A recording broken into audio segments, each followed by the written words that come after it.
नमस्कार साथियों, मैं अरविंद कुमार मिश्रा आपका स्वागत करता हूं आपके अपने आसमा सिविल एकेडमी में। साथियों, हमने जो है लास्ट वीडियो में चर्चा किया था कि कैसे कैसे वामपंथ उग्रवाद विचारधारा जो है जिसका उदय अंतर्राष्ट्रीय स्तर में हुआ, जिसका संबंध कहीं ना कहीं रूस की क्रांति से था, विदेशी जो थे उग्रवादी विचारकों से था, जिसमें हमने बात किया था माओ से तुंग के बारे में पढ़ा था, हमने स्टालिन के बारे में पढ़ा, कार्ल मार्क्स के बारे में चर्चा हमारी हुई थी। ठीक है, इन सभी विचारधाराओं के माध्यम से जो है भारत में जो है नक्सलवादी विचारधारा का उदय जो है भारत में हुआ था। एक नक्सलबाड़ी जो गांव थी उसमें एक घटना जो घटित हुई और उस घटना का लाभ जो है कैसे जो है जो शुरुआत के जो वामपंथी विचारधारा के जो नेता थे उन्होंने उसका लाभ कैसे उठाया। हमने उन नेताओं के बारे में भी पढ़ा, जिसमें हमने सबसे पहला नाम पढ़ा था चारू मजूमदार, कान्हू सान्याल, जंगल संथाल और कन्हई चटर्जी। ये चारों के चारों कहीं ना कहीं वामपंथी, जो कोई माओ से तुंग के विचारों से प्रभावित था तो कोई कार्ल मार्क्स से विचारों से प्रभावित था। इन सभी लोगों ने जो है मिल करके इस घटना को जो है एक अपने खुद के निजी लाभ, दो जो नक्सलबाड़ी की जो घटना घटित हुई थी उस घटना को जो है इन वामपंथी विचारधारा के जो नेता थे उन्होंने अपने निजी लाभ के लिए क्या किया, आगे बढ़ाया और पूरे नक्सलवाद के विचारधारा के प्रचार प्रसार को आगे बढ़ाने के लिए इन्होंने एक रेड कॉरिडोर बनाया। मैंने पिछले क्लास में बताया था रेड कॉरिडोर वाले जो राज्य हैं वो कौन कौन सा है, और इन्होंने पूरे रेड कॉरिडोर के माध्यम से क्या किया, अपने नक्सलवादी विचारधारा को पूरे भारत में बढ़ाने की कोशिश की। और आज भारत देश के कई जो राज्य हैं और राज्यों के कई जिले जो हैं इस गंभीर समस्या के चपेट में हैं। आगे हम लोग आज नेक्स्ट जो सेकंड वीडियो हमारा है उस सेकंड वीडियो में जो है हम आगे जो है भारत के कौन से राज्य और ये राज्य की जो समस्याएं जो जूझ रहे हैं उस राज्य में सरकारों की जो क्या पॉलिसी है नक्सलिज्म को समाप्त करने की, क्या पुनर्वास नीति है, और हम इन सभी मुद्दों पर जो है आज हम आगे की क्लास पे चर्चा करेंगे।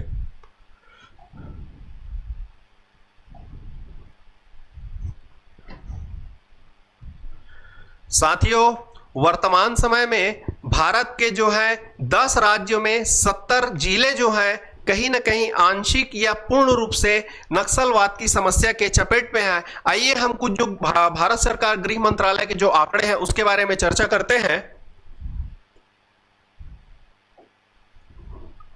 देखिएगा साथियों, भारत के कुल 10 राज्य और 70 जिले पूर्ण या आंशिक रूप से नक्सल समस्या से जूझ रहे हैं। ध्यान दीजिएगा, इनमें छत्तीसगढ़ राज्य के कितने जिले शामिल हैं? 14 जिले शामिल हैं। इसमें ध्यान दीजिएगा साथी, 7 जिलों को केंद्रीय गृह मंत्रालय भारत सरकार द्वारा अति नक्सल प्रभावित जिला घोषित किया गया है। कितने जिले हैं अति नक्सल प्रभावित में? छत्तीसगढ़ राज्य के टोटल 7 जिले शामिल हैं। अति नक्सल प्रभावित जिलों में अकेला बस्तर संभाग के ही 6 जिले शामिल हैं। उन 6 जिलों में ध्यान दीजिएगा, सुकमा, बीजापुर, नारायणपुर, दंतेवाड़ा, बस्तर, कांकेर जिले शामिल हैं। मतलब अगर देखा जाए तो बस्तर संभाग का सिर्फ एकमात्र जिला कोंडागांव जो है अति नक्सल प्रभावित जिलों में शामिल नहीं किया गया है। उसके बदले में अविभाजित राजनांदगांव शामिल है। अभी 1 साल 1.5 साल पहले ही राजनांदगांव जिला जो है 2 भागों में टूटा है।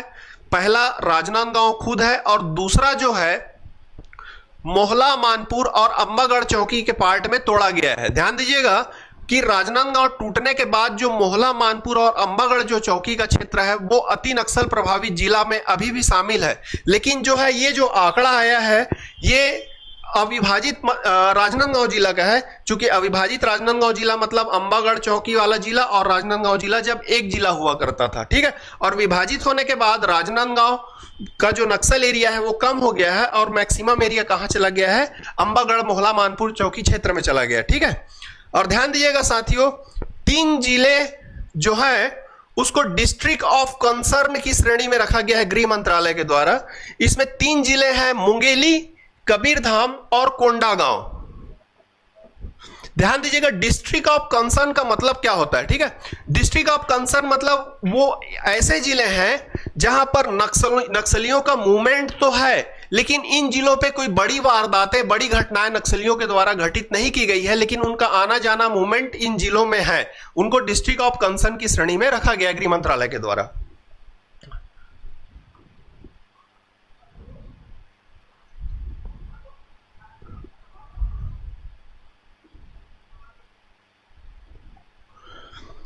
हम साथियों अगले स्लाइड में देखेंगे कि अब तक जो है छत्तीसगढ़ राज्य में जो बड़ी बड़ी घटनाएं हुई हैं, हालांकि घटनाएं तो इतनी हुई हैं जिसकी कोई गिनती नहीं है, लेकिन फिर भी हम जो कुछ बड़ी घटनाएं हुई हैं जिससे संबंधित प्रश्न परीक्षाओं में प्रश्न पूछे जाते हैं, उन कुछ बड़ी घटनाओं के बारे में हम स्लाइड में देखने की कोशिश करेंगे। देखिएगा, पहला जिला जो है सुकमा जिले का एर्राबोर। सुकमा जिले में एर्राबोर एक स्थान है जहां पर नक्सलियों ने घात लगाकर 23 जवानों की हत्या कर दी थी, जिसमें 23 जवानों की शहादत हुई थी। और ये जो घटना है 10 जुलाई 2007 की घटना है। अगली घटना के बारे में हम लोग बात करेंगे, ध्यान दीजिएगा। ये एक बड़ी घटना थी, क्योंकि इस घटना में राजनांदगांव जिले के जो तत्कालीन एसपी थे उनकी भी शहादत हुई थी। ध्यान दीजिएगा, यह घटना 12 जुलाई 2009 की है, जिस समय राजनांदगांव जो है, राजनांदगांव जिले का विभाजन नहीं हुआ था और मोहला मानपुर अंबागढ़ जो क्षेत्र जो था, आज जो नया जिला बन चुका है, वो राजनांदगांव में ही शामिल था।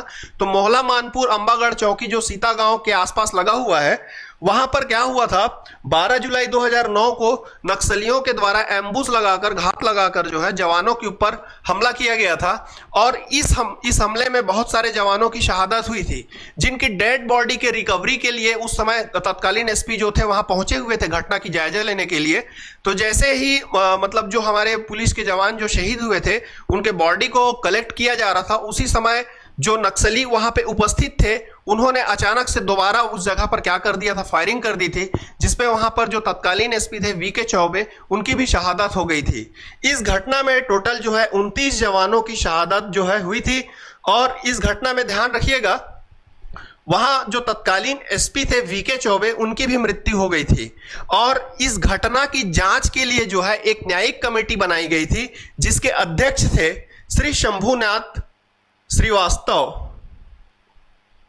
ये हाईकोर्ट जस्टिस थे, इनकी अध्यक्षता में एक जांच कमेटी का गठन किया गया था। साथियों, जो नेक्स्ट घटना हुई थी, ध्यान रखिएगा, पूरे भारतवर्ष में इससे बड़ी नक्सली घटना आज तक कभी घटित नहीं हुई, और अपन ईश्वर से यही कामना करते हैं कि कभी दोबारा घटित भी ना हो। यह घटना जो है 6 अप्रैल 2010 की घटना है। जो घटना जो है सुकमा के ताड़मेटला में हुई थी। कहां पे हुई थी साथियों? सुकमा के ताड़मेटला में हुई थी। यहां पर यह हुआ था कि जो सीआरपीएफ की जो बटालियन है, वो गश्त करके या रात्रिकालीन गश्त करके जब वापस लौट रही थी, तो सुकमा के ताड़मेटला क्षेत्र में, जो जगरगुंडा से कुछ दूरी पर स्थित है, जो अति घोर नक्सल प्रभावित क्षेत्र है आज भी, तो ये तो घटना 2010 की है। तो वो जब सर्चिंग के दौरान वापस लौट रहे थे, तो सुबेरे सुबेरे भोर के समय में नक्सलियों के द्वारा एक एम्बुश लगा करके, घेर करके जो है उनके ऊपर ताबड़तोड़ फायरिंग कर दी गई थी। चूंकि सीआरपीएफ के जवान वापसी के दौरान बहुत थके हुए थे, और उस घटना में टोटल जो है 76 जवानों की शहादत हुई थी। और ये आज तक का भारत में सबसे बड़ा नक्सली हमला था, जिसमें इतने सारे जवानों की एक साथ हत्या कर दी गई थी। साथियों, उसके बाद एक घटना हुई, जिस नक्सली घटना ने जो है पूरी जो राजनीतिक सत्ता का गलियारा है जो पूरे भारत का, उसको दहला के रख दिया था। जिस घटना को झीरम घटना के नाम से जाना जाता है, झीरम घाटी घटना के नाम से जाना जाता है। यह घटना जो है 25 मई 2013 के दिन घटित हुई थी। इस घटना में समझिएगा कि वो जो समय चल रहा था मई 2013 का, वो चुनाव का काल था, चुनावी का समय था, जिसमें प्रचार प्रसार का दौर चल रहा था। चूंकि कांग्रेस पार्टी ने एक प्रचार प्रसार का एक माध्यम बनाया था, जिस माध्यम का नाम था कांग्रेस का परिवर्तन यात्रा। ध्यान दीजिएगा,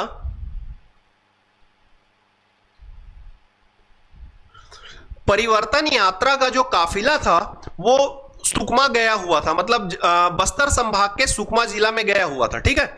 और सुकमा जिले से जो है उस परिवर्तन यात्रा को जो है जगदलपुर आना था, ठीक।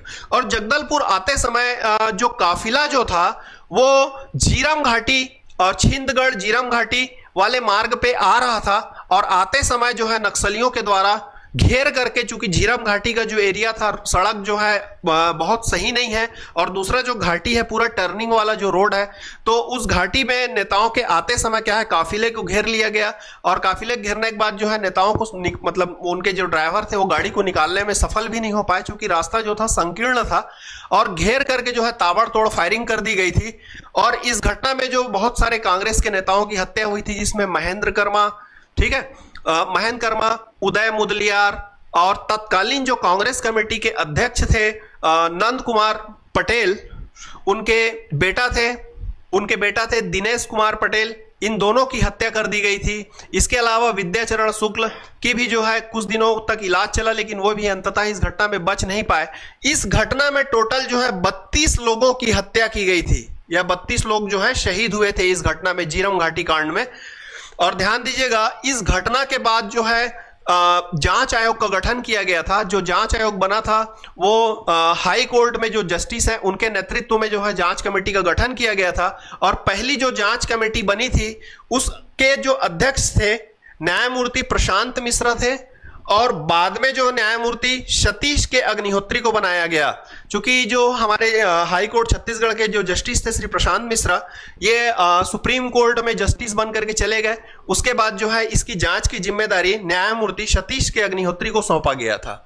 इस घटना में जो जांच का मुख्य विषय था, जांच का जो मुख्य पॉइंट जो रखा गया था, वो ये पॉइंट रखा गया था कि सुकमा से जो जगदलपुर आने का जो 2 रास्ता है, पहले से जो तय मार्ग था उसको एंड टाइम में उस मार्ग को किसके गाइडलाइन पे बदला गया, उस मार्ग को क्यों बदला गया, यही जांच का विषय था।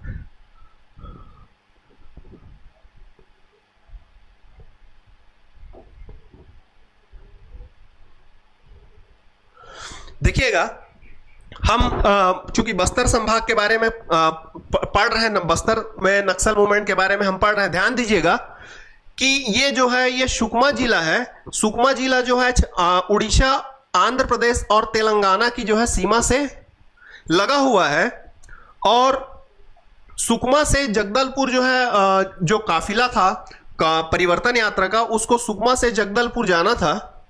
अब ध्यान दीजिएगा साथी, सुकमा से जगदलपुर जाने के जो 2 रास्ते हैं, उसमें पहला रास्ता जो है दंतेवाड़ा गीदम होकर के जगदलपुर जाता है, और एक रास्ता जो है सीधा जगदलपुर जाता है। ऐसा बोला जाता है कि उनका जो मार्ग जो था वापस जाने का, वो इस मार्ग से तय किया गया था। मतलब देखिएगा, इसमें ये जो गीदम तक जाता है, इसमें गादीरास, नकुलनार और दंतेवाड़ा, फिर गीदम, और गीदम से जगदलपुर। लेकिन परिवर्तन यात्रा के दौरान अचानक से क्या किया गया था, मार्ग को जो है बदल दिया गया था, डाइवर्ट कर दिया गया था। और बदलने के बाद जो मार्ग था वो इस मार्ग से चला गया। ये वाला जो मार्ग है, ध्यान दीजिएगा, छिंदगढ़, तोंगपाल, तोकापाल होते हुए जो है जगदलपुर पहुंचता है। और इसी बीच में ही ये जो कर्व जो दिख रहा है, ये वाला जो मार्ग है, ये जो रास्ता आप देख पा रहे हैं, ये टर्निंग वाला जो बना हुआ है,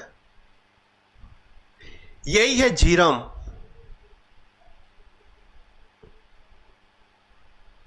और झीरम के आगे है दरभा।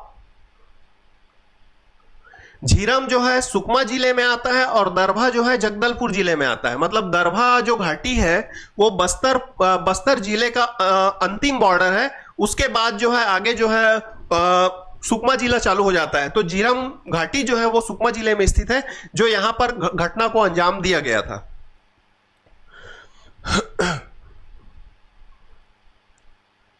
अब आगे एक और घटना जो घटित हुई थी, ध्यान देंगे भाई, 9 अप्रैल 2019 को घटना घटित हुई थी।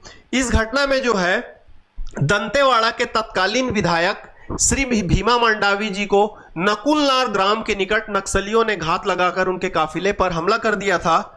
और इस हमले के बाद क्या हुई थी, जो हमारे दंतेवाड़ा के विधायक थे उनकी मृत्यु हो गई थी। और ध्यान दीजिएगा, ये जो नकुलनार जो जगह लिखा हुआ है, नकुलनार इस पोजीशन पर है, यहां पर है नकुलनार।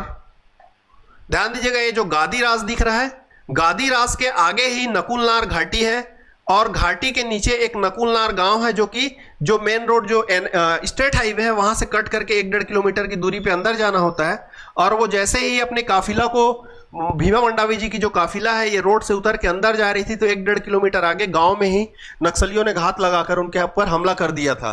तो अभी तक जो हमारे छत्तीसगढ़ के इतिहास में देखेंगे तो नक्सलियों के द्वारा एक जो विधायक स्तर पे देखेंगे तो भीमा मंडावी, और जो झीरम घाटी में जो कुछ बड़े जो नेता शहीद हुए थे, वो एक प्रकार से देखा जाए तो नक्सलियों ने राजनीति से जुड़े हुए भी कई पार्टियों के नेताओं को जो है अपने निशाना बनाया है। ठीक है,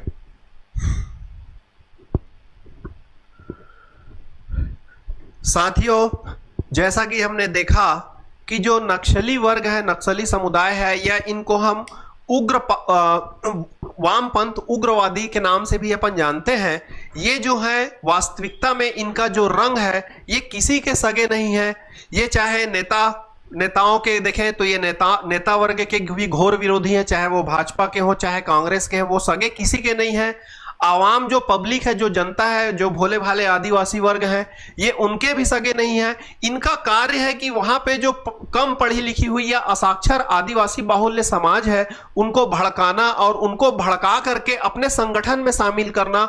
और इस संगठन का जो उद्देश्य है, उनका उद्देश्य जैसे मावत से तुंग जो बोला करता था कि जो सत्ता है वो बंदूक की नली से निकलती है, तो इनका एकमात्र उद्देश्य यही है कि कैसे भी करके हम भारत की सरकार या राज्य की सरकार को हम अस्थिर कर दें, और अस्थिर करने के बाद हम स्वयं सरकार बना ले और अपने सत्ता में बैठ जाए। इनका मूल उद्देश्य वही है, और इस उद्देश्य को वो अपना प्राप्ति के लिए कितने सारे बेकसूर लोगों की नृशंस हत्या करते आ रहे हैं, जिसमें नेता वर्ग है, आम पब्लिक है।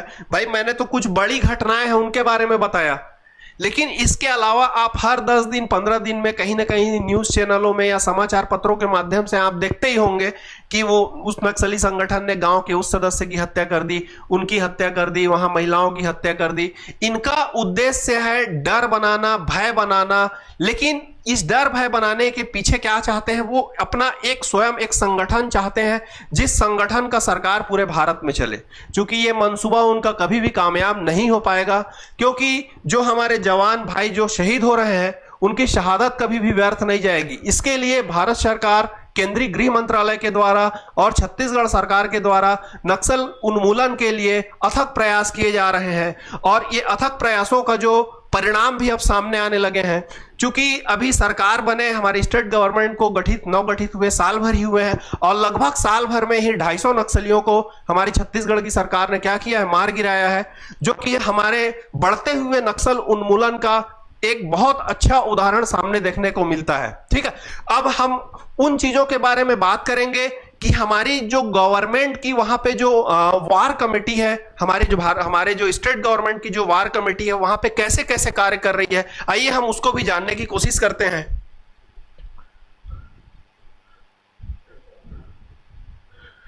ध्यान दीजिएगा, एक पिक्चर मैंने लगाया था, ये मेरे को गूगल से मिला था भाई। ये गूगल में देखिए कैसे ये लोग हैं, और ये इंटरव्यू देते हैं नक्सली पत्रकारों को भी। कई बार इनका इंटरव्यू वीडियो वगैरह जो वायरल होता है, देखिए ये वर्दी पहने हुए हैं, बाकायदे इनके हाथ में गन है और वर्दी पहने हुए हैं, मुंह बांधे हुए हैं, मतलब चेहरे का पहचान नहीं होना चाहिए इनका। और ध्यान दीजिएगा साथियों, इधर एक फोटो लगा हुआ है,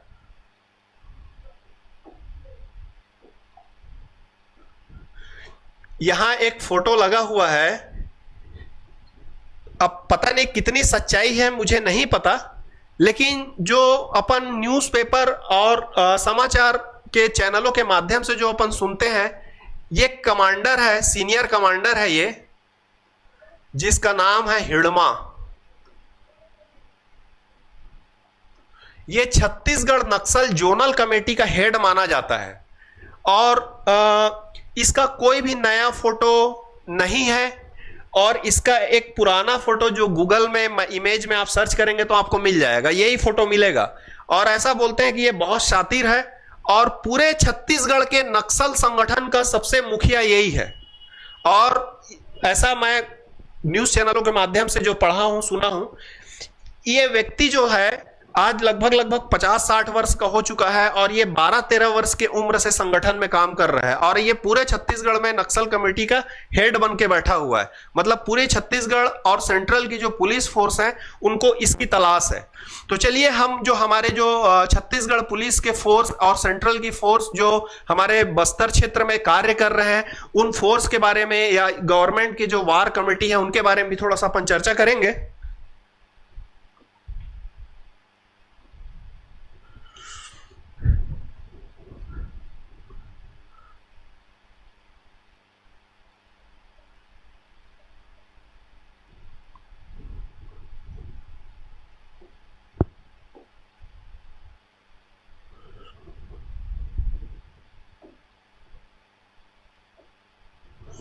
साथियों देखिएगा,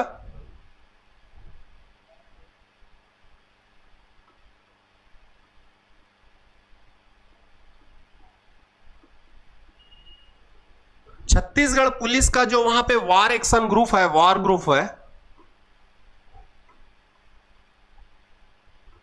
जो नक्सलियों से फाइट करती है, नक्सलियों से लड़ती है। देखिएगा पहले नंबर पे है एसटीएफ। ये छत्तीसगढ़ पुलिस का एक पार्ट है एसटीएफ, जिसको स्पेशल टास्क फोर्स के नाम से जाना जाता है।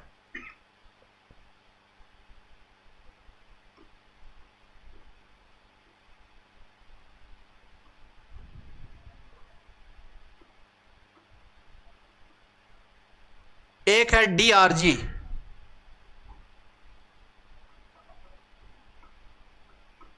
इसको डिस्ट्रिक्ट रिजर्व गार्ड, इसको डिस्ट्रिक्ट रिजर्व गार्ड के नाम से जाना जाता है। एक है सीएएफ, इसको छत्तीसगढ़ आर्म फोर्स के नाम से जाना जाता है। यह हमारे छत्तीसगढ़ पुलिस का वार ग्रुप है जो नक्सलियों से क्या करती है, डट के सामना करती है और नक्सलियों के बुनियाद को हिला देने में इसका बहुत बड़ा योगदान है। उसके बाद छत्तीसगढ़ में नक्सल प्रभावित जो जिले हैं वहां पर सेंट्रल की भी फोर्सेस जो है काम कर रही हैं और कैंप बनाए जा रहे हैं जिसमें सेंट्रल के भी कैंप है। देखिएगा सेंट्रल के कौन से फोर्स वहां पे कार्य करती है।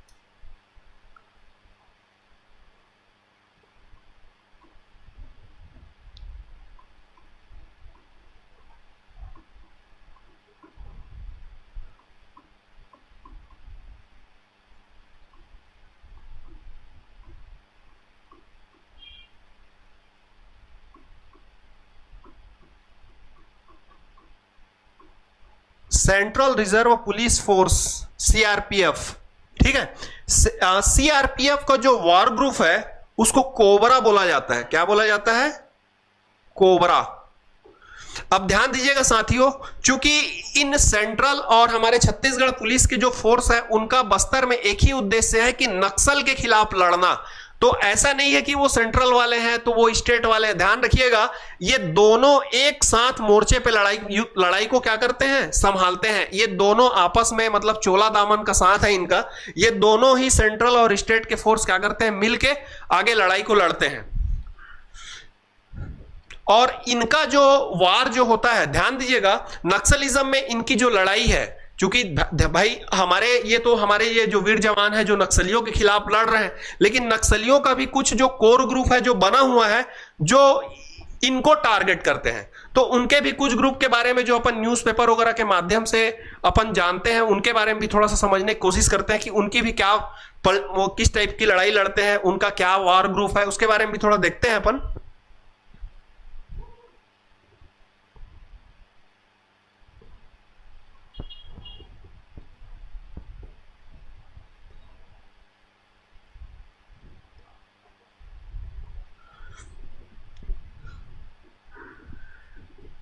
सबसे पहले नक्सलिज्म कैसे जो है एक वनांचल क्षेत्र पे रह रहे हमारे आदिवासी समाज के भाइयों और बहनों को बरगलाने का कार्य कर रहे हैं, उनका एजेंडा किस तरीके से कार्य कर रहा है, उसको भी हम थोड़ी सी जानने की कोशिश करेंगे। देखिएगा, नक्सलियों का जो उद्देश्य होता है, गांव में जो असाक्षर है, जो पढ़ लिख नहीं पाए हैं, जो शिक्षा से वंचित रह गए हैं, उनको टारगेट करना और उनके ब्रेन को वॉश करना। समझिएगा, उनके ब्रेन को वॉश करने के लिए, चूंकि ध्यान दीजिएगा साथियों, बस्तर संभाग में अभी भी जो है कई सारे जो हमारे जो मूलभूत सुविधाएं जो शहरी क्षेत्रों में हम देखते हैं, जैसे बिजली हो गया, इलेक्ट्रिसिटी, और क्या बोलना चाहिए, नेटवर्क, मोबाइल नेटवर्क इत्यादि चीजें वहां अभी भी कई बार नहीं पहुंच पाए, तो उनके पास मनोरंजन के बहुत साधन जो है नहीं हो पाते हमारे जैसा। तो ये जो नक्सली वर्ग है वो वहां पर अपनी एक पार्टी बना करके रखी हुई है। ध्यान दीजिएगा, नक्सलियों के बहुत सारे पार्टी हैं, वो कई लेयर्स में काम करते हैं, मतलब ब्रेन वॉश करने का, लोगों को संगठन में शामिल करने के लिए वो अपनी कई रणनीति को अपनाते हैं, जिसमें उनका एक पार्टी है जिसका नाम है CNM।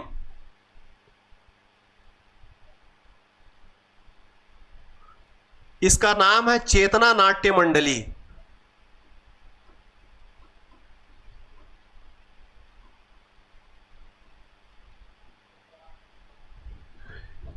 ये जो चेतना नाट्य मंडली है, इसका काम कुछ नहीं है, ये नगाड़े, ढोल, बाजों के साथ छोटे छोटे गांवों में, दूरस्थ अंचल, जंगल क्षेत्र के गांवों पे जाकर के मंडली लगाते हैं और नाट्य गान के माध्यम से जो है वहां के ग्रामीणों को सरकार के विरुद्ध मैसेज देते हैं कि सरकार आपका शोषण कर रही है। मतलब एक प्रकार से नक्सल का प्रचार करने वाली जो सबसे छोटी यूनिट है वो है CNM। ये जो है नुक्कड़ नाटकों के माध्यम से एंटी गवर्नमेंट मैसेज जो है, वो जो असाक्षर वर्ग के लोग जो वहां पे रह रहे हैं जंगल दूरस्थ अंचलों में, उनको बरगलाया जाता है। उनको बरगलाने का काम ये CNM पार्टी करती है, जिसको चेतना नाट्य मंडली कहा जाता है। अब समझिएगा, जैसे ही चेतना नाट्य मंडली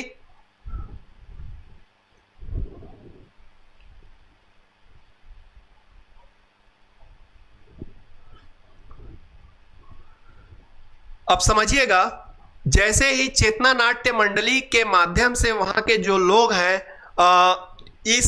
इससे प्रभावित होते हैं, मतलब उनके ब्रेन वॉश के शिकार हो जाते हैं, वे लोग संगम के सदस्य बनते हैं।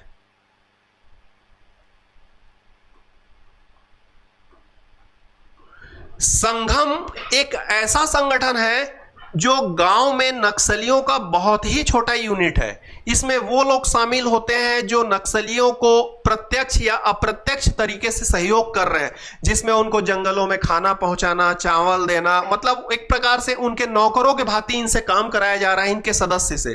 तो यहां से जो जिन लोगों का माइंडसेट तैयार होता है वो यहां आकर के जुड़ जाते हैं, संगम के सदस्य बन जाते हैं। उसके बाद संगम के सदस्य में कुछ युवा यूथ लड़के जो होते हैं, उनको जो है हथियार के लिए प्रोत्साहित करते हैं। क्योंकि इनका जो अभी जो इनको जो नियुक्ति करने की जो प्रक्रिया है वो चूंकि जो नए लड़के, यूथ लड़के जो आए हैं, उनको आगे उनको प्रमोट भी करना है, अपने संगठन को बढ़ाना है। तो इसमें कुछ बुजुर्ग लोग भी हैं जो कि उनको प्रत्यक्ष अप्रत्यक्ष रूप से सहयोग तो कर रहे हैं, लेकिन उनका टारगेट होता है युवा वर्ग, क्योंकि लड़ाई के लिए तो उनको यूथ की भर्ती करनी है ना। तो संगम सदस्यों में से कुछ लोगों की भर्ती वो मिलिशिया के रूप में करते हैं। किसके रूप में? मिलिशिया के रूप में। जिसको मिलिशिया, शुरुआत में लड़कों को मिलिशिया के मेंबर्स के रूप में रखा जाता है। और ये मिलिशिया शब्द जो है ये रूस की क्रांति से आया हुआ शब्द है। मिलिशिया का मतलब होता है लड़ाका। ये उनका सबसे नक्सलियों का सबसे ग्राउंड लेवल वार ग्रुप है, जो कि बिना वर्दी के गांव में घूमते रहते हैं। आपको पता भी नहीं चलेगा कि ये मिलिशिया का मेंबर है और ये काम कर रहा है नक्सलियों के लिए। इनको छोटे मोटे हथियार धरा दिए जाते हैं, उनके ही माध्यम से ये क्या करते रहते हैं, काम करते रहते हैं, ऊपर के जो बड़े कैडर के जो नक्सली हैं उनके अधीनस्थ रह करके।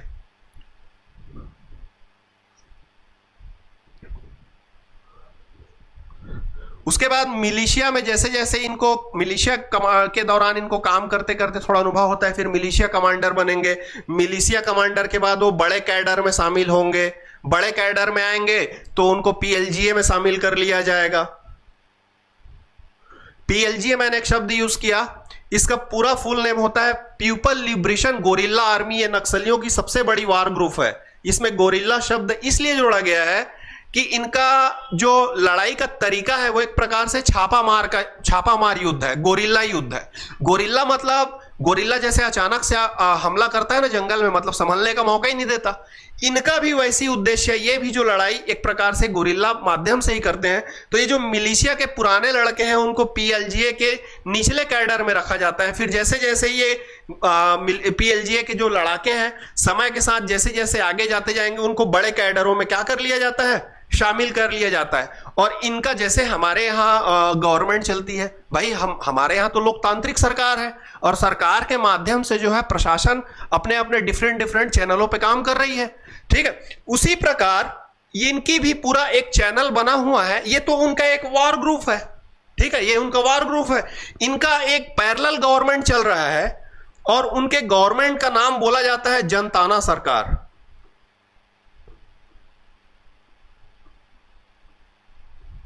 ध्यान रखिएगा जी, नक्सलियों की जो सरकार है उसको जनताना सरकार के माध्यम से जाना जाता है। भाई हम लोकतांत्रिक सरकार पे हम सरवाइव कर रहे हैं। हमारे पास सरकार के, हमको जिस भी विभाग में काम होता है हम डिफरेंट विभागों में हमारा आना जाना लगा रहता है। कभी अगर जमीन संबंधित काम तो राजस्व विभाग जाएंगे, कृषि संबंधित काम कृषि विभाग जाएंगे, स्वास्थ्य संबंधित कुछ काम तो स्वास्थ्य विभाग जाएंगे। तो हमारे यहाँ गवर्नमेंट का प्रॉपर एक चैनल बना हुआ है जो कि डिफरेंट विभागों में बटा हुआ है। ध्यान रखिएगा, इस जनताना सरकार ने भी अपने अलग अलग क्या करके रखे हैं, चैनल बना के रखे हैं। इनके पास भी डिफरेंट विभाग हैं। इनका भी अलग अपना शिक्षा विभाग है, इनका अलग अपना स्वास्थ्य विभाग है, इनका अलग कर विभाग है। तो जनताना सरकार के भी जो है डिफरेंट विभाग, उनका एक कर विभाग है, उनका राजस्व विभाग है, उनका स्वास्थ्य विभाग है, उनका शिक्षा विभाग है। उन्होंने पैरेलल जो है भारत सरकार या राज्य सरकार के समानांतर ही अपने सरकार को चलाने की कोशिश में ये लगे हुए हैं। और इनका एक छोटा सा एग्जांपल देता हूं, इनका जो कर विभाग है भाई, हमारे लिए संसद अधिनियम बनाती है कि कोई व्यक्ति अगर 6 लाख से ऊपर कमाता है तो वो इतना टैक्स देगा, 12 लाख से ऊपर कमा रहा है तो वो इतना टैक्स भरेगा। तो इनका भी एक कर विभाग कार्य करता है। जैसे अगर कोई छोटा किसान है जिसका हो सकता है छोटा जमीन हो तो वो साल भर का 200 रुपए देगा। कोई बड़ा किसान है, ट्रैक्टर रखा है तो ट्रैक्टर का अलग 500 रुपए देगा, और बड़ा किसान है तो खेत के हिसाब से अलग देगा। तो कुल मिला के जो नक्सलवादी विचारधारा है और पीएलजीए के जो जुड़े हुए जो इससे इनकी जो वार कमेटी है वो वहां के जो असाक्षर जो किसान है उनसे मनमाने तौर पे पैसे वसूलते हैं। इनका यही काम है जनताना सरकार का। और ध्यान रखिएगा, ये जो जनताना सरकार है ये एक प्रकार से अपने आप में पावरफुल पोजीशन पे है। जनताना सरकार का जो अध्यक्ष होता है उसको मृत्यु दंड देने का अधिकार होता है।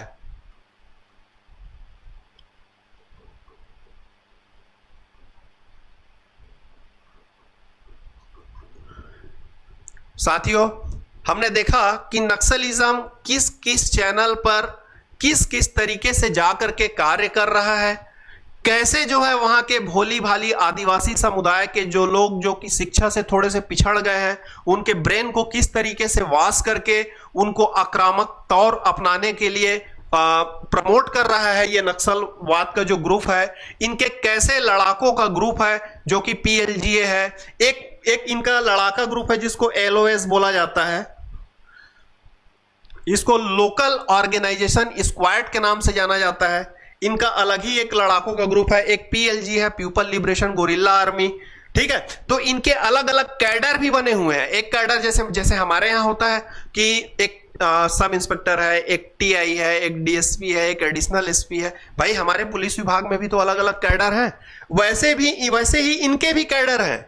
कोई एरिया कमांडर है, कोई डिवीजन कमांडर है, कोई जोनल कमेटी का हेड है। तो इनका भी पूरा प्रॉपर क्या बना हुआ है, एक चैनल बना हुआ है। और इनके इसी वॉर ग्रुप से हमारे जो हैं वीर जवान जो हैं छत्तीसगढ़ पुलिस के या सीआरपीएफ के जो जवान हैं उनके इसी वॉर ग्रुप को नस्ते नाबूद करने में लगी हुई है। और गवर्नमेंट की प्रयास अथक रूप से अब जा करके, मतलब अगर दौर देखा जाए तो नक्सल मूवमेंट जो है तीव्र जो हुआ था 2001-2 से लेकर के लगभग जो आंकड़े आते हैं 2015 से 17 के बीच में अति अपने चरम पर था।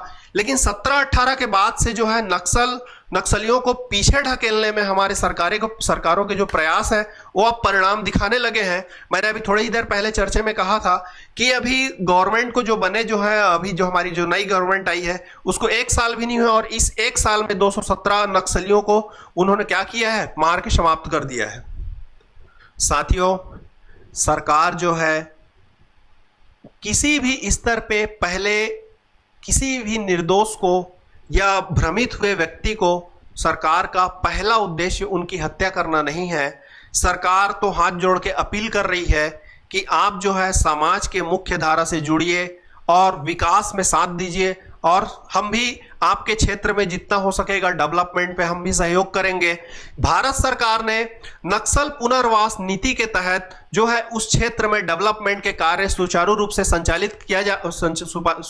संचालित कर रही है, लेकिन जो है फिर भी जो है उस स्तर का डेवलपमेंट जो है वहां पर नहीं हो पा रहा है। उसका कारण है कि वहां पे जो लोग हैं, जो बड़े नक्सली संगठन से जुड़े हुए सदस्य हैं, उनको ये पता है कि इस क्षेत्र में जैसे जैसे डेवलपमेंट होगा, लोग शिक्षित होते जाएंगे, तो हमारी संगठन से कौन जुड़ेगा। इस कारण जो है उस क्षेत्र पे जो बड़े नक्सली संगठन जो कार्यरत हैं, वो उस क्षेत्र के डेवलपमेंट को रोकने की कोशिश करते हैं कि लोग अगर साक्षर हो गए तो हमारा साथ कौन देगा।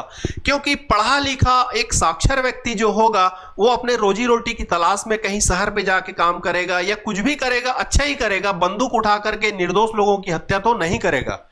इस कारण जो है वहां पर विकास को अवरुद्ध करने की कोशिश जो है लगातार इन नक्सलियों के द्वारा की जा रही है।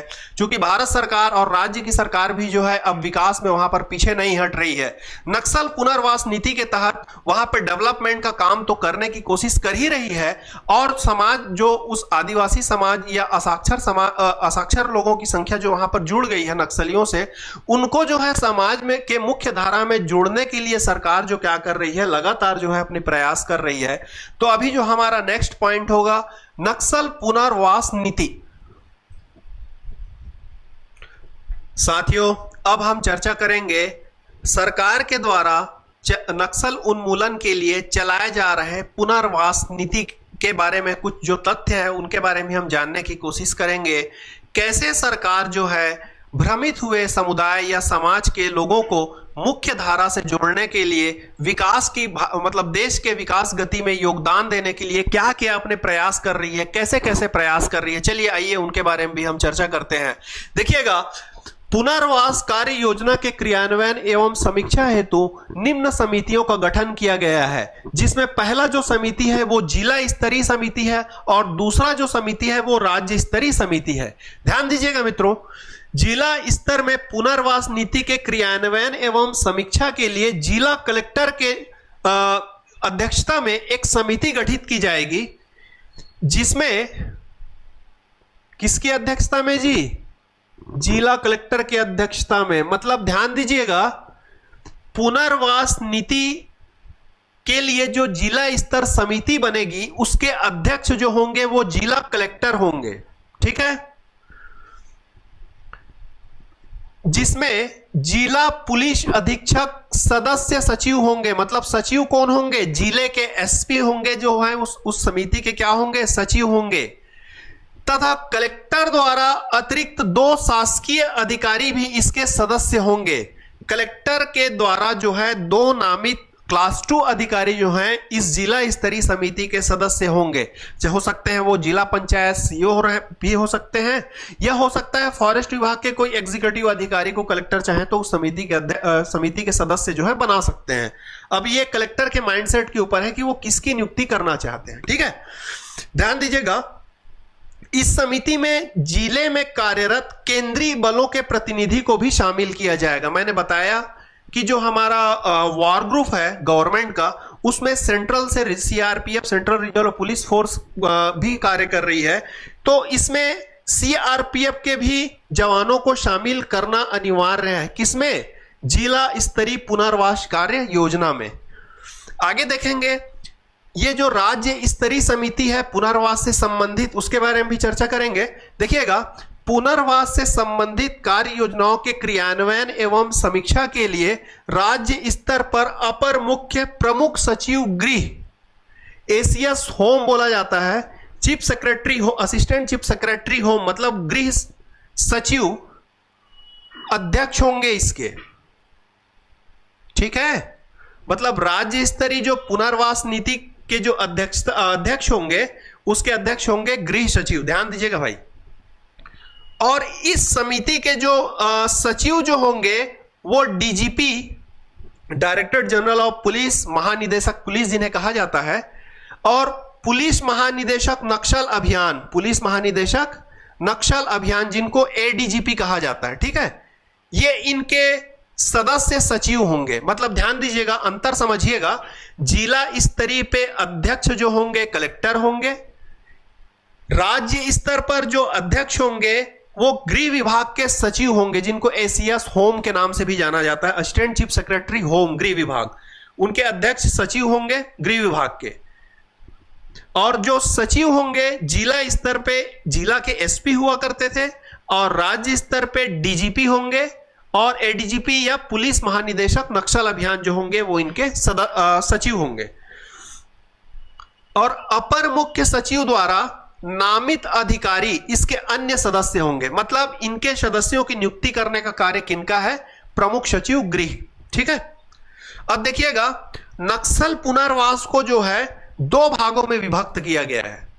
उसमें पहला विभाग है नक्सल की समस्या से पीड़ित व्यक्ति या परिवार, मतलब नक्सलियों के उत्पात से जो परिवार या कोई पीड़ित हुआ है उससे संबंधित है, पहला।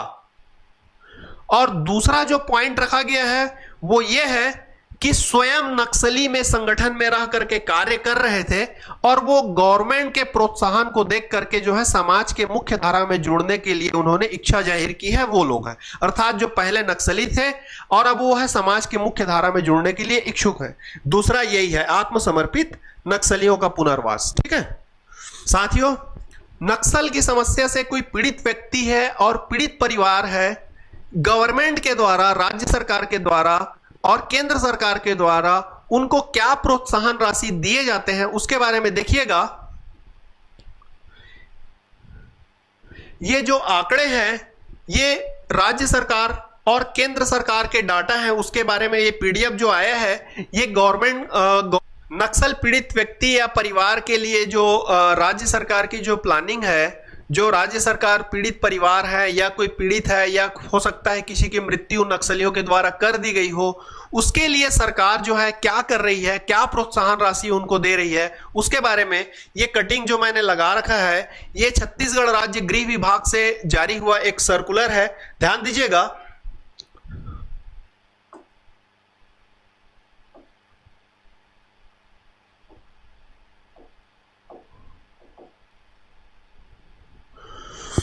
जैसे देखिएगा, अगर नक्सली हिंसा में किसी आम नागरिक के मृत, शारीरिक रूप से निःशक्त होने पर, गंभीर रूप से घायल होने पर अथवा किसी व्यक्ति की संपत्ति के आंशिक रूप से या पूर्ण रूप से क्षति होने पर निम्न राहत एवं सहायता राशि उपलब्ध कराई जाएगी।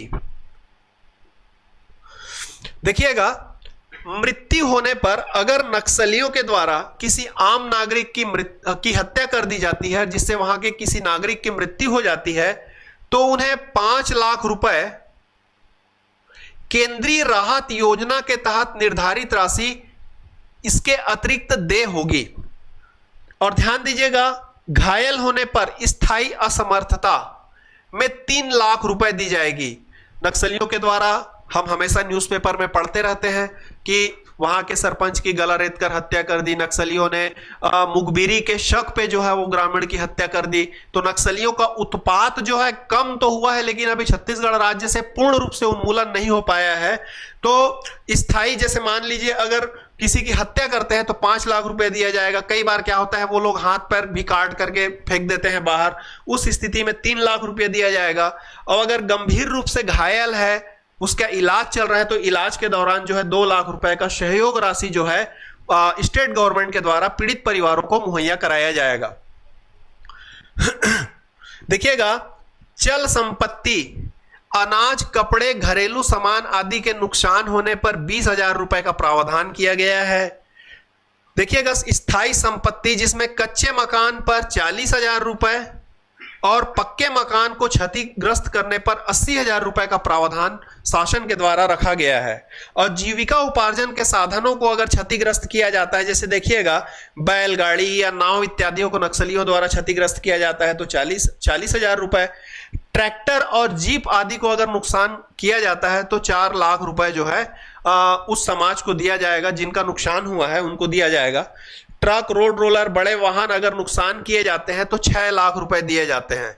ध्यान दीजिएगा साथियों, वहां पर आप कई घटनाएं सुने होंगे, ट्रक को आग के हवाले कर दिए, ठीक है, ट्रैक्टर को आग लगा दिए। तो नक्सली का उत्पात जो है वो अपने प्रेजेंटेशन को बताना चाहते हैं, वो ये बताना चाहते हैं कि हम अभी गए नहीं हैं और हम हैं, और अपने उपस्थिति को दर्ज कराने के लिए वो क्या करते हैं, कभी ट्रक पे आग लगा देंगे, कभी ट्रैक्टर को आग के हवाले कर देंगे, कुछ ना कुछ उत्पात मचा करके वो अपनी उपस्थिति दर्ज वे कराते रहते हैं। तो ये जो है, ये जो पूरी प्लानिंग है, ये नक्सल पीड़ित व्यक्ति या परिवार के लिए है, जो भारत सरकार और राज्य सरकार क्या कर रहे हैं, उनको सहयोग राशि के लिए इतना जो है फंड मुहैया करा रहे हैं। जो नक्सल से पीड़ित व्यक्ति या परिवार है उनके लिए डिफरेंट।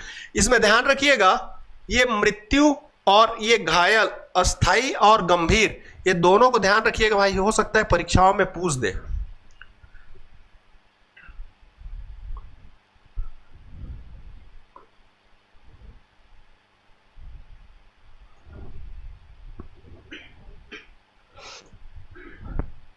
हमारा जो अगला जो स्लाइड है साथियों, ये जो स्लाइड है आत्मसमर्पित नक्सलियों के लिए है। किसके लिए है?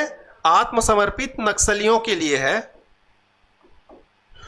अब देखिएगा, आत्मसमर्पित नक्सलियों की जो प्रोत्साहन राशि राज्य की सरकार जो मुहैया करा रही है, जो नक्सली हथियार छोड़ करके समाज के मुख्य धारा में आना चाह रहे हैं, उनको प्रोत्साहन राशि जो है अलग अलग तरीके से डिवाइड किया गया है। मान लीजिए कोई निचले कैडर का, निचले कैडर मतलब नक्सलियों के संगठन का कोई निचले कैडर का नक्सली हो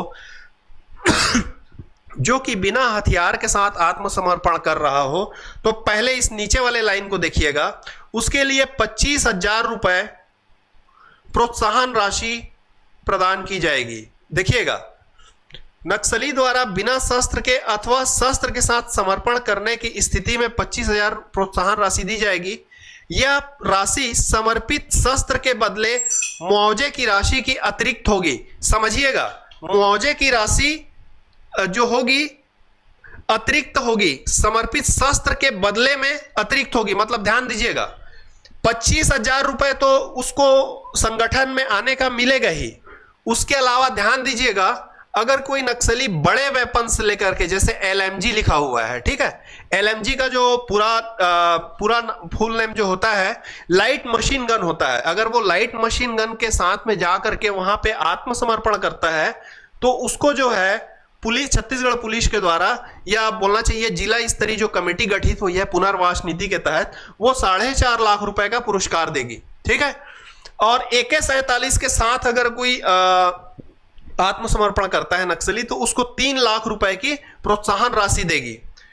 तो ये डिफरेंट हथियार बताए गए हैं, जिन हथियारों के साथ में वे अगर आत्मसमर्पण करते हैं तो उनको क्या क्या दिया जाएगा। तो ध्यान दीजिएगा, इसमें अलग अलग हथियार जो है लिखे हुए हैं, एक गवर्नमेंट का ही पूरा एक PDF है, ठीक है, तो उसमें अलग अलग बताए गए हैं।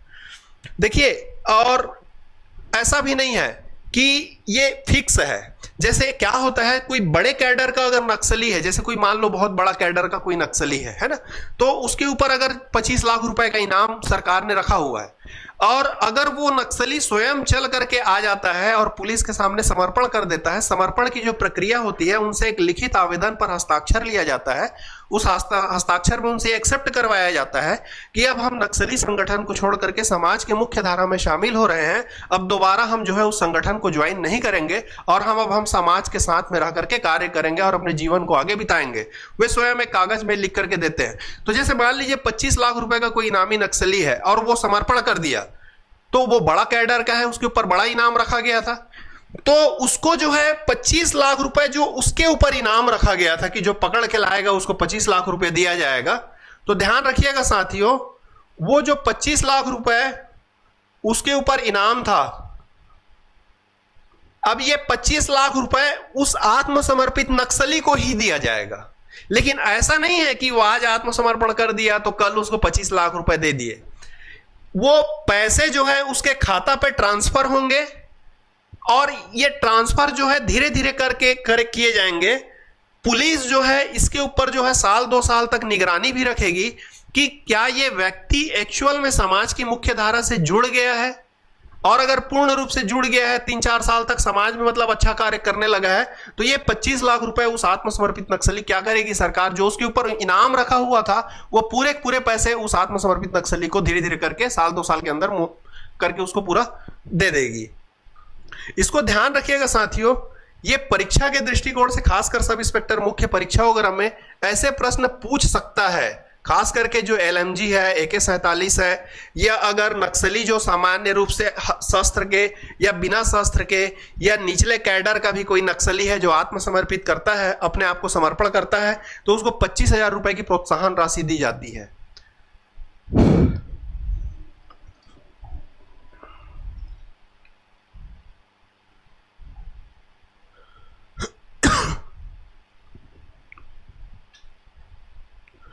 उसके अलावा भी देखिएगा, अब समझिएगा, कुछ बड़े कैडर के जो नक्सली हैं और कुछ जो छोटे कैडर के नक्सली हैं, और उनके लिए कैसी कैसी जो है पॉलिसी गवर्नमेंट के द्वारा बनाई गई है। देखिए, कुछ जो छोटे कैडर के समर्पित नक्सली हैं इनका ये कॉलम है, और कुछ इनामी और सक्रिय या फिर बड़े कैडर के जो नक्सली हैं उनकी ये पॉलिसी है।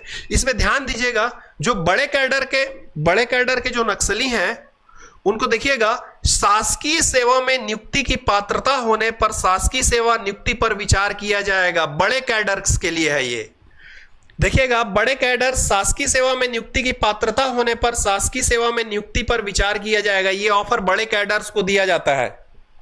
शासकीय सेवा प्रदान नहीं किए जाने पर 10 लाख रुपए की अतिरिक्त राशि दी जाएगी। बड़े कैडर्स के लिए है जो सक्रिय इनामी नक्सली हैं। 3 वर्ष के भीतर कृषि भूमि क्रय करने पर 2 एकड़ तक की भूमि पर स्टाम्प ड्यूटी पंजीयन शुल्क फ्री होगा। अर्थात अगर कोई बड़े कैडर का नक्सली समाज की मुख्य धारा में जुड़ जाता है तो 3 वर्ष के भीतर जो है, अगर वो अपनी जमीन वगैरह लेकर के खेती किसानी करने को अगर इच्छुक है, तो उससे जो है स्टाम्प ड्यूटी और पंजीयन रजिस्ट्री का शुल्क उससे क्या कर दिया जाएगा, माफ कर दिया जाएगा। असाधारण स्थिति में शहरी ग्रामीण क्षेत्र में पुनर्वास की आवश्यकता होने पर शहरी ग्रामीण क्षेत्र में भूखंड उपलब्ध कराने की कार्यवाही होगी। मतलब उनको भूखंड भी उपलब्ध करा के क्या करेगी, गवर्नमेंट देगी। साथियों देखिएगा, कैसे कैसे सरकारें जो हैं उनके पुनर्वास के लिए कितने अथक प्रयास कर रही हैं। इतने सारे ऑफर्स उनको दिए जा रहे हैं और इसका पूरा फायदा भी अब धीरे धीरे सामने आने लगा है। अभी मतलब अगर देखा जाए आंकड़ों के हिसाब से तो लगभग 1 साल में ही लगभग छत्तीसगढ़ राज्य में 1000 से 1500 के बीच में नक्सली जो क्या कर चुके हैं, आत्मसमर्पण कर चुके हैं, जो कि समाज की मुख्य धारा से धीरे धीरे करके क्या है, जुड़ते जा रहे हैं। चलिए अब हम बात करते हैं नक्सल पुनर्वास नीति को बढ़ावा देने वाले कुछ अभियान के बारे में। जैसे देखिएगा, पहला अभियान अपन देख रहे हैं पुनर्नारकोम अभियान। पुनर्नारकोम अभियान जो है अगस्त 2021 में सुकमा जिले में प्रारंभ किया गया था। पुनर्नारकोम एक गोंडी शब्द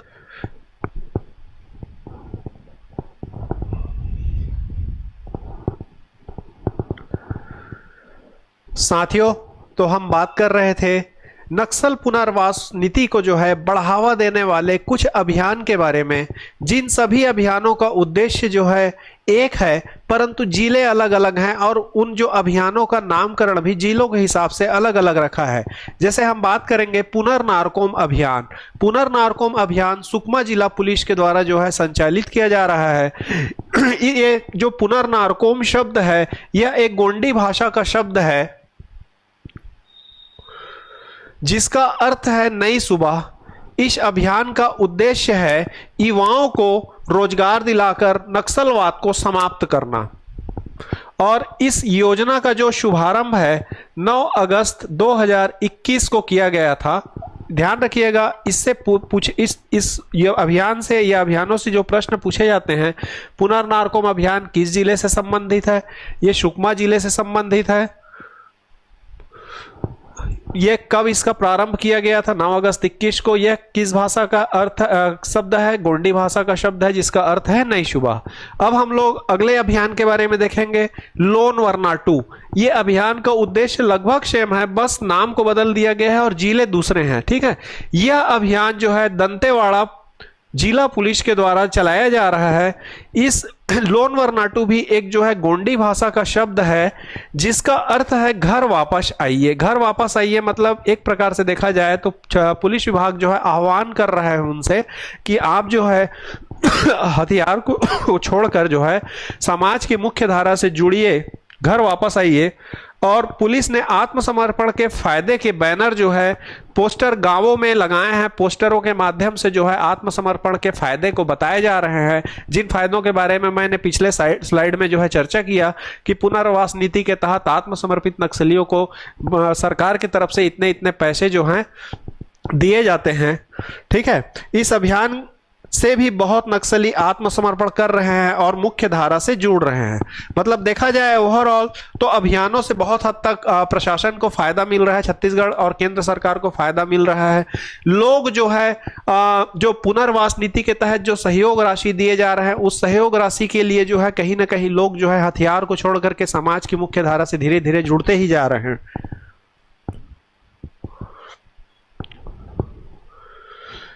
इसी कड़ी में एक अभियान है बस्तर चो अभियान। देखिएगा ये थोड़ा सा एक अलग तरीके का अभियान है।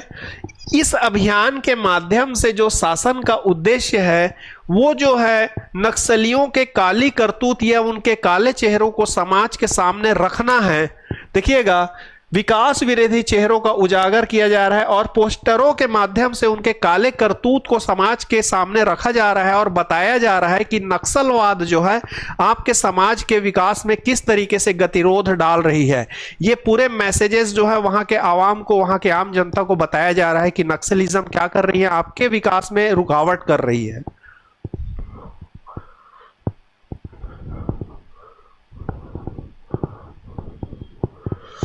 अब देखिएगा सलवा जुडूम अभियान, ध्यान दीजिएगा भाई। सलवा जुडूम एक सबसे पुराना जो है एक अभियान रहा है और ये शुरुआती अभियान रहा है नक्सलियों को घर वापस बुलाने या नक्सलियों को हथियार डालने के लिए। जो पहला प्रयास जो किया गया था वो सलवा जुडूम के माध्यम से किया गया था। इस अभियान का शुभारंभ जो है 2005 में महेंद्र कर्मा जी के नेतृत्व में किया गया था। महेंद्र कर्मा जी को बस्तर टाइगर के नाम से उसी समय से जाना जाने लगा और महेंद्र कर्मा ने अपने पूरे अथक प्रयास से जो है सलवा जुडूम संगठन को एक तरीके से बनाया गया था। और इस संगठन का उद्देश्य था कि गांव वालों को संगठित कर नक्सलियों का सहयोग ना करने के लिए रोकना था गांव वालों को। और बहुत हद तक गांव वाले जो है सलवा जुडूम से जुड़े थे और उस समय नक्सलियों की स्थिति जो थी चरमरा गई थी क्योंकि गांव वाले किसी भी प्रकार का सहयोग करना उनका बंद कर दिए थे। उसी सलवा जुडूम के समय से ही नक्सलियों ने जो है महेंद्र कर्मा जी को टारगेट करके रखा था कि महेंद्र कर्मा ने जो है सलवा जुडूम चला करके नक्सली संगठन को कमजोर करने की कोशिश की है। इसीलिए वो शुरू से ही 2005 के बाद से ही नक्सलियों के टारगेट में थे और जो है झीरम घाटी कांड में अंततः उनको जो है नक्सलियों ने इसी सलवा जुडूम के कारण ही क्या किया था, उनको मौत के घाट उतार दिया गया था। ध्यान दीजिएगा इसमें से जो पूछे जाने वाले प्रश्न है उसको ध्यान दीजिएगा। सलवा जुडूम अभियान से देखिएगा बस्तर संभाग से चालू हुआ था सन 2005 में।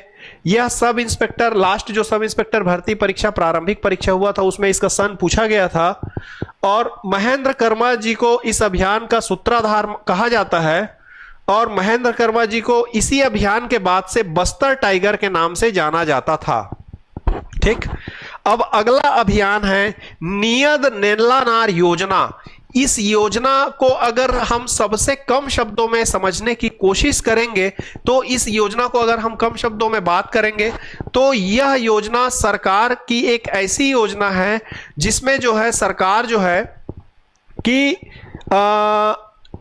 एक प्रकार से देखा जाए तो डेवलपमेंट के कार्य को करेगी और पुरजोर करेगी और डेवलपमेंट के कार्यों को अगर रोकने की कोशिश की जाएगी तो हिंसक तरीके से सरकार जो है विकास विरोधी जो तत्व है उनको समाप्त करके इस कार्य को आगे बढ़ाएगी। देखिएगा देखिएगा, इस योजना की घोषणा मुख्यमंत्री विष्णुदेव साय के द्वारा 15 फरवरी 2024 को की थी। देखिए, इस योजना का उद्देश्य समझिएगा कि जो नक्सल प्रभावित क्षेत्र है, दूरस्थ अंचल, ग्रामीण क्षेत्र है, वनांचल क्षेत्र है, उन क्षेत्रों पे जो है कैंपों की स्थापना की जाएगी और जिस जगह पर कैंप स्थापित होंगे उस कैंप से 5 से 7 किलोमीटर, मुश्किल बेसिकली उसमें जो लिखा गया है उसमें 5 किलोमीटर का डिस्टेंस बताया गया है, तो 5 किलोमीटर का जो डिस्टेंस है उस डिस्टेंस पे अधोसंरचना का निर्माण कराया जाएगा। अधोसंरचना मतलब समझिएगा जैसे हॉस्पिटल हो गए, सामुदायिक भवन हो गए, खेल मैदान हो गए, आदि चीजों का निर्माण कराया जाएगा। कहां पर? जहां पे कैंप स्थापित होगा उससे 5 किलोमीटर के दायरे पे। और जो इस डेवलपमेंट के विरोधी होंगे उनको कैंप में जो निवासरत जवान होंगे वो उसका मुंहतोड़ भी जवाब देंगे। तो ये जो योजना है कहीं ना कहीं दमन के साथ विकास के कार्यों पे फोकस किया गया है। इस योजना का उद्देश्य है दमन के साथ विकास का कार्य, ठीक है।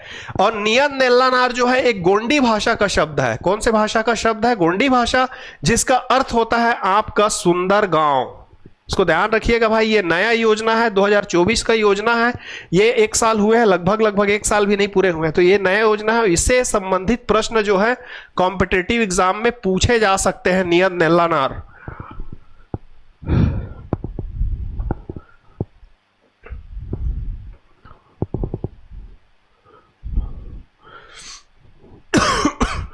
साथियों, हमने आज जो है लगभग इस वीडियो के माध्यम से देखा कि कैसे जो है छत्तीसगढ़ सरकार और केंद्र सरकार संयुक्त रूप से नक्सल मोर्चे को पीछे धकेलने में लगी हुई है और हमको बहुत हद तक जो है लाभ जो है नक्सल पुनर्वास नीति के तहत मिल रहा है।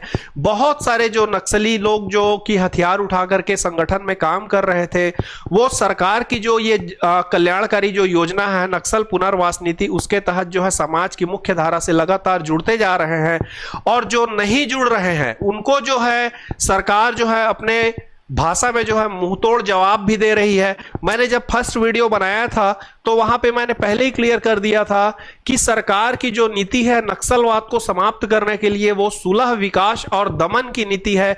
जैसे सुलह की अगर बात करें तो उन्होंने जो है एक प्रकार का पुनर्वास नीति को रखा है। सुलह इन द उनसे बातचीत करना, बातचीत के मतलब माध्यम से कर रही है कि आप जो है मुख्य धारा में आइए और हम आपको इतना प्रोत्साहन राशि देंगे। तो ये एक प्रकार से सुलह है।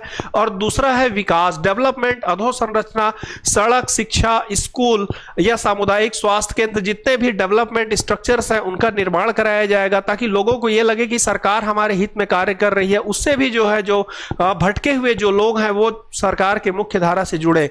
और जब इन सुलह और विकास से जो ना समझे उसके लिए सरकार जो है जवाब देने के लिए बैठी हुई है। और बस्तर में जो फोर्स के जो जवान हमारे साथी भाई जो कार्य कर रहे हैं वो भी एकदम दमनकारी नीति पर लगे हुए हैं। मैंने अभी बताया कि लास्ट 1 साल में ही उन्होंने लगभग 250 नक्सलियों, लगभग 220 नक्सलियों क्या कर दिया, एनकाउंटर करके उनको मौत के घाट उतार दिया। तो कहीं ना कहीं नक्सलियों को ये बड़ा मैसेज जा रही है कि सरकार जो है फ्रंट फुट पे आकर के लड़ाई लड़ रही है और नक्सलियों के पैर जो है धीरे धीरे क्या होते जा रहे हैं, पीछे होते जा रहे हैं। और वर्तमान सरकार की स्थिति को देखते हुए ऐसा लगता है कि आने वाले 2-4 सालों में छत्तीसगढ़ से ये नक्सल का दंश जो है पूर्णतः समाप्त हो जाएगा। साथियों, आज हमने जो इस टॉपिक पर पूरा जो चर्चा किया उस टॉपिक से रिलेटेड कैसे कैसे प्रश्न जो है प्रतियोगी परीक्षाओं में पूछे जाते हैं, आइए हम कुछ प्रश्नों को देखते हैं कि कैसे प्रश्न जो है प्रतियोगी परीक्षाओं में पूछे जाते हैं। देखिए, पहला प्रश्न है, भारत में कितने जिले नक्सल की समस्या ये जिले लिखा गया है जी, ये कितने राज्य हैं, इसको ध्यान दीजिएगा, एक करेक्शन है यहां पे।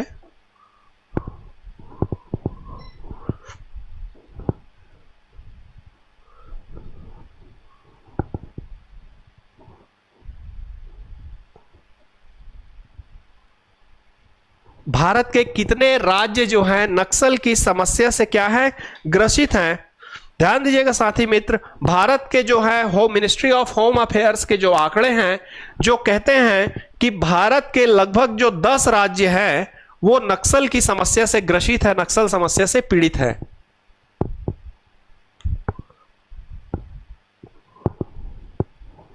साथियों, हमारा अगला प्रश्न है, छत्तीसगढ़ राज्य के किस जिले को डिस्ट्रिक्ट ऑफ कंसर्न की श्रेणी में रखा गया है? देखिए, डिस्ट्रिक्ट ऑफ कंसर्न की श्रेणी में रखने का अधिकार central ministry of home affairs को है, केंद्रीय गृह मंत्रालय को है।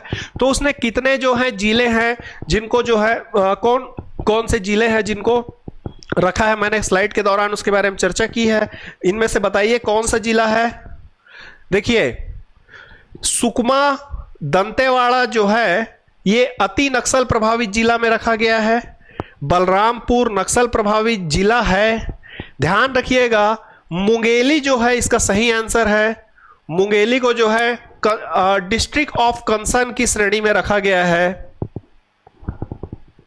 इसका सही आंसर है सी, मुंगेली, जिसको डिस्ट्रिक्ट ऑफ कंसर्न की श्रेणी में रखा गया है।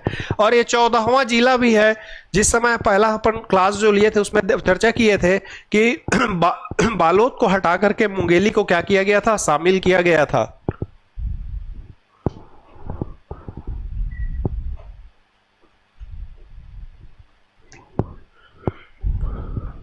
साथियों, हमारा जो अगला क्वेश्चन है, झीरम घाटी की घटना किस तारीख को हुई थी?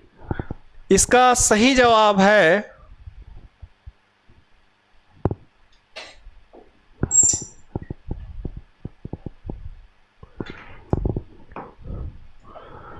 साथियों, इसका सही जवाब है 25 मई 2013 को झीरम घाटी की घटना हुई थी, जिसमें कांग्रेस के बहुत सारे नेताओं को निशाना बनाया गया था। यह घटना उस दौरान हुई थी जब कांग्रेस की परिवर्तन यात्रा रैली चल रही थी।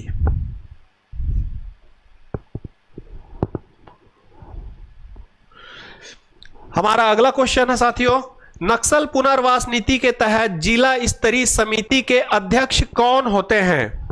यहां पे एक टाइपिंग मिस्टेक है, ये अध्यक्ष है।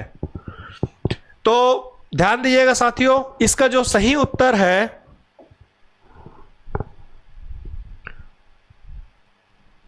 वो है जिला कलेक्टर। साथी, झीरम घाटी की जो घटना है 25 मई 2013 के दिन जो है घटित हुई थी, जिसमें जो है तमाम कांग्रेस के जो बड़े नेता थे उनको निशाना बनाया गया था नक्सलियों के द्वारा। यह घटना उस दौरान घटित हुई थी जब चुनाव प्रचार के लिए कांग्रेसियों ने जो है परिवर्तन यात्रा आयोजित की थी।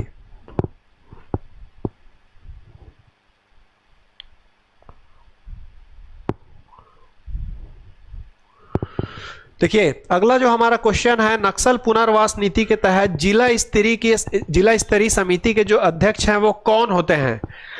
साथियों, हमने स्लाइड पे जो है चर्चा किया था कि जिला स्तरीय समिति के जो अध्यक्ष होते हैं वो जिला कलेक्टर होते हैं। कौन होते हैं? इसका सही आंसर है ऑप्शन बी, जिला कलेक्टर। जबकि सचिव होते हैं एसपी, और कलेक्टर चाहे तो जो है जो अतिरिक्त 2 अधिकारियों की नियुक्ति करनी है उसमें जिला पंचायत सीओ या फॉरेस्ट विभाग या राजस्व विभाग का कोई भी अधिकारी शामिल हो सकता है।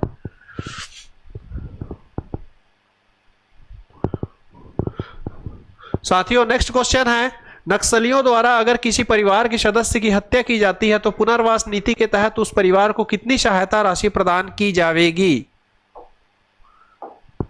साथियों, इसका सही जवाब है ऑप्शन सी, 5 लाख रुपए। अगर नक्सलियों के द्वारा किसी परिवार में किसी सदस्य की हत्या की जाती है तो उस पीड़ित परिवार को नक्सल पुनर्वास नीति के तहत 5 लाख रुपए की सहायता राशि सरकार के द्वारा दी जाती है। नेक्स्ट क्वेश्चन, अगर कोई नक्सली निचले कैडर का है जो एलएमजी लाइट मशीन गन के साथ और हथियार के साथ हथियार के साथ आत्मसमर्पण करता है तो उसको शासन के द्वारा कितनी प्रोत्साहन राशि दी जाएगी?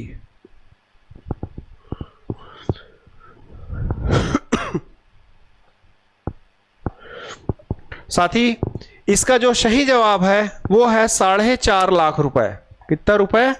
4.5 लाख रुपए उसको प्रोत्साहन राशि दी जाएगी।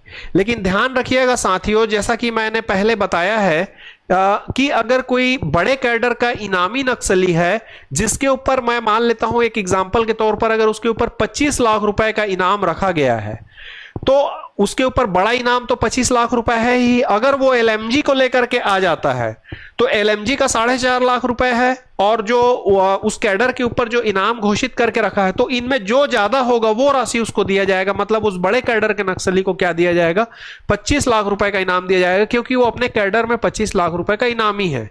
तो 25 लाख की वैल्यू इस एलएमजी से ज्यादा है तो उसको 25 लाख रुपए की प्रोत्साहन राशि दी जाएगी।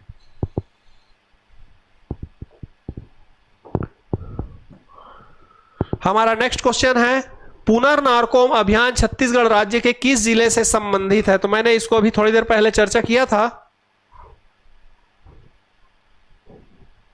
कि पुनर्नारकोम जो अभियान है वो सुकमा जिले से संबंधित है। किस जिले से संबंधित है? सुकमा जिले से संबंधित है। इसका आंसर है ऑप्शन सी। हमारा नेक्स्ट क्वेश्चन है, नियत नल्लानार योजना की घोषणा राज्य सरकार के द्वारा कब की गई थी? साथियों, इसका सही जवाब है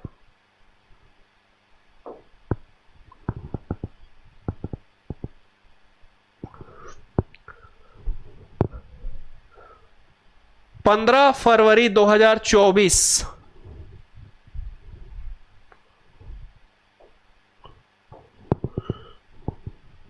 साथियों, हमारा अगला सवाल, सलवा जुडुम अभियान कब शुरू किया गया था? साथियों, इसका सही जवाब है ऑप्शन बी 2005।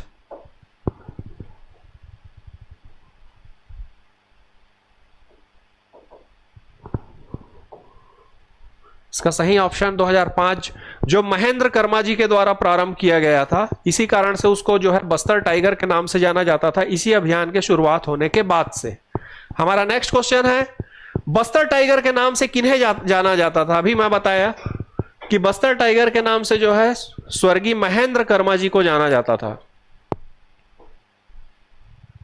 जो कि जीरम घाटी हमले पे शहीद हो गए थे।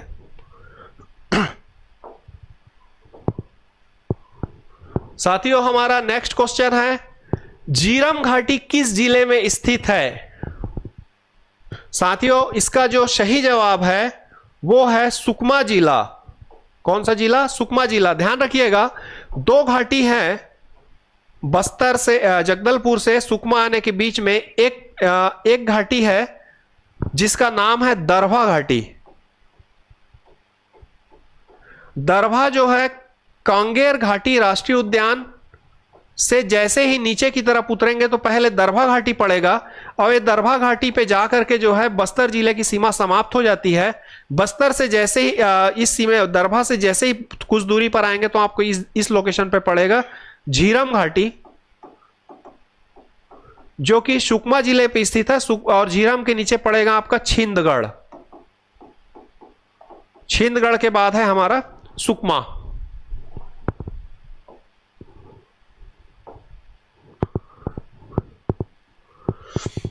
साथियों, नेक्स्ट क्वेश्चन हमारा 12वां क्वेश्चन है, भाजपा के विधायक श्री भीमा मंडावी की हत्या नक्सलियों द्वारा किस स्थान पर की गई थी?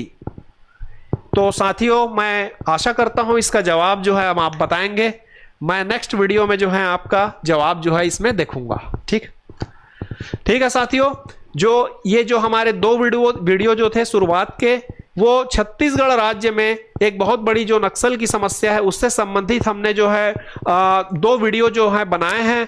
और इस नक्सल की समस्या से सिर्फ एक प्रकार से देखा जाए तो समाज ही नहीं, इस समस्या से कहीं ना कहीं सरकार भी जो है बहुत ज्यादा परेशान है। और इनका जो उद्देश्य है सरकार को क्या करना, अस्थिर करना है।